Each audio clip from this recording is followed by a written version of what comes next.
Next हम करेंगे exercise question answer chapter first के। फर्स्ट है fill in the blanks. The same kinds of plants grow and cultivated on a large scale. Same kinds of plants जब हम grow करते हैं या cultivate करते हैं लार्ज स्केल, ठीक है, at a place is called, उसको क्या कहते हैं, crop. Next second fill in the blank. The first step before growing crop. सबसे पहला स्टेप कौन सा है? Preparation of soil. हम मिट्टी को प्रिपेयर करते हैं। Next third, damage seeds. जो खराब सीड्स होते हैं would dash on the top of the water. आपको एक एक्टिविटी बताई थी ना, जो खराब सीड होते हैं वो आपको तैरने लगेंगे, उसका आएगा float on the top of the water. Next for growing a crop sufficient sunlight. कोई भी फसल को ग्रो करने के लिए एक तो सूरज की रोशनी चाहिए एंड एक वाटर और उसको न्यूट्रिएंट चाहिए फ्रॉम द सॉइल, ये जरूरी होते हैं। नेक्स्ट है मैचअप। खारिफ क्रॉप कौन सी होती है, इसको हम ई से मैच कर लेंगे, पैडी एंड मेज। रबी क्रॉप कौन सी होती है, वीट ग्राम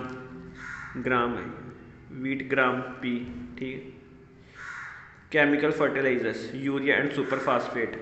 और ऑर्गेनिक मैन्योर एनिमल एक्सट्रैक्ट का, काउ डंग हो गया, यूरिन्स हो गया काउ का, या प्लांट के वेस्ट हो गए। Next question, give to example of kharif crop and rabi crop. ये तो आपको पीछे बताया था, kharif crop paddy maize and rabi crop wheat and gram. Next question 4, write a paragraph on your own word on each of the following. Paragraph बताना है। सबसे पहला preparation of soil, sowing, weeding and threshing. सबसे पहले करेंगे preparation of soil. Preparation of soil, it is the necessary to prepare soil before growing a crop. ये बहुत जरूरी है फसल को या मिट्टी को प्रिपेयर करना। It allow the root to penetrate deep in a soil. ये क्या करते हैं, जो रूट होते हैं, ठीक है, जमीन में नीचे चले जाते हैं मिट्टी में। The process of loosing and turning of soil is called tilling और plogging.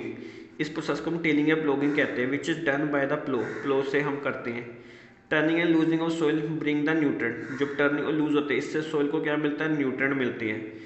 Rich soil to top so that plants can use nutrient. इस करके प्लांट्स ताकि न्यूट्रेंट यूज कर सकें। Next sowing, it is the process of putting seeds. ये वो वाली process है जब हम सीड्स को डालते हैं सॉइल्स में। Seeds are sown in field after ploughing. Ploughing करने के बाद हम उनको बीज को डालते हैं। The seed should be sown at proper gap and proper depth. जो सीड्स होते हैं, जो बीज होते हैं, उनको करना चाहिए, प्रॉपर गैप होना चाहिए और प्रॉपर डेप्थ होनी चाहिए।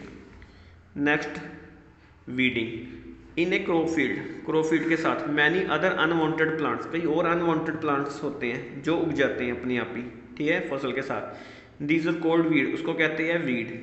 Weed are harmful for the crop, वो फसल के लिए हार्मफुल होते हैं। Remover of weed is called weeding. Remove करने को वीड को हम कहते हैं weeding. It can be removed with the help of खुरपी। हम खुरपी या वीडी साइड से उसको रिमूव कर सकते हैं। Next threshing.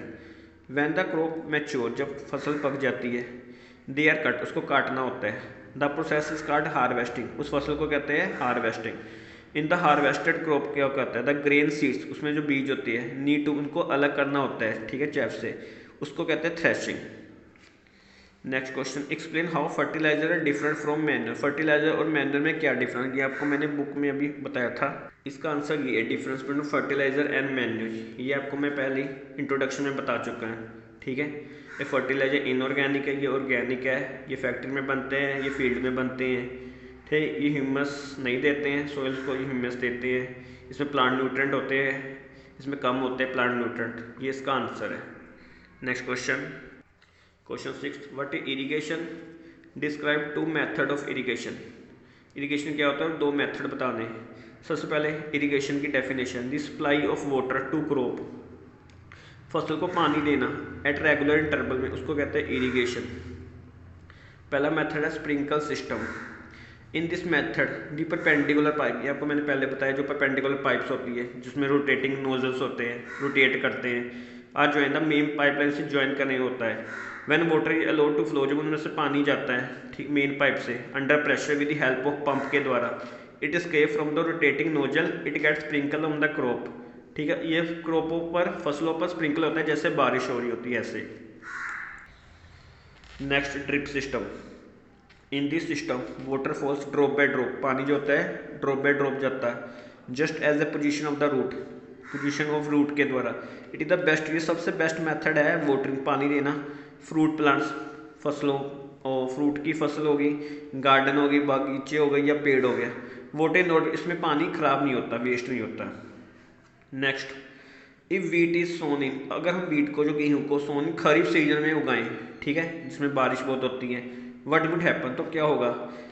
If wheat is sown in a kharif season में उगाए, इट विल नॉट ग्रो, वो फसल उगेगी नहीं पहले तो, और मे गेट डिस्ट्रॉय, अगर उग भी जाए तो डिस्ट्रॉय हो जाएगी, क्यों, क्योंकि उस सीजन में बहुत ज़्यादा बारिश होती है ड्यू टू एक्सेसिव रेन, इसको इतनी पानी की जरूरत नहीं होती वीट को। इस करके जब हम वीट को खरीफ सीजन में उगाते हैं तो वो ख़राब हो जाती है या डिस्ट्रॉय हो जाएगी। Next question, explain how soil get affected by the continuous, अगर हम लगातार पौधे उगाई जाए, ठीक है, फील्ड में, ठीक है, तो क्या होगा। सोइल सप्लाई न्यूट्रेंट, सोइल जो होते हैं न्यूट्रेंट देते हैं क्रॉप को, these nutrient are essential for the growth of plants, वो न्यूट्रेंट क्या होते हैं, जरूरी होते हैं प्लांट्स के ग्रोथ के लिए। Continuous growing of crop on A same field make the soil poorer in certain nutrient, जब कॉन्टिन्यूस ग्रो करते हैं क्रॉप को सेम फील्ड में, इससे क्या होता है, make the soil poor, soil जो खराब हो जाती है nutrient, this make the soil infertile, वो उपजाऊ नहीं रहती है, ठीक है, उपजाऊ कम हो जाती है।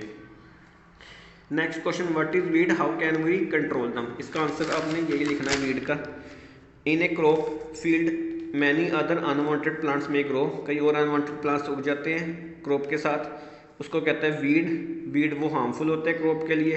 रिमूवल ऑफ वीड को कार्ड वीडिंग कहते हैं। It can be removed with the help of खुरपी और वीडीसाइड, खुरपी या वीडीसाइड से हम उसको हटा सकते हैं। इसके साथ ही आपका ये चैप्टर कंप्लीट हो गया।